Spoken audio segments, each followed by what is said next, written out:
Hello friends, இன்றைக்கி நம்ம வீடியோவில் டக்குன்னு செய்யக்கூடிய ஒரு புதினா சட்னி தான் பார்க்க போகிறோம். டேஸ்ட் அல்டிமேட்டாக இருக்கும். கண்டிப்பாக 2 இட்லி சாப்பிட்ற இடத்துல 4 இட்லி சாப்பிடுவாங்க. எப்படி செய்கிறதுன்னு பார்க்கலாமா? இதுக்கு தேவையான பொருள் இவ்வளோ தாங்க. இது எல்லாமே நல்லா கழுவி எடுத்து வச்சுக்கோங்க. அடுப்பு பற்ற வச்சு ஒரு கடாயை வச்சுக்கோங்க.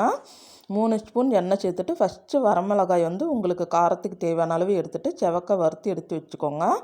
15 சின்ன வெங்காயம், 10 பல் பூண்டு சேர்த்துட்டு கண்ணாடி பதம் வர வரைக்கும் வதக்கிட்டு 2 பச்சை மிளகாய், 3 தக்காளியை மீடியம் சைஸ் தக்காளி நல்லா தண்ணி வர அளவுக்கு வதக்கிட்டு பெருங்காயம் அரை ஸ்பூன் சேர்த்துக்கோங்க.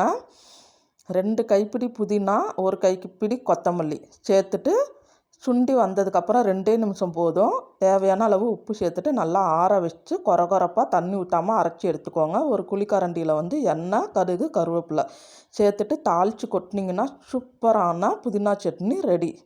தேங்க்யூ.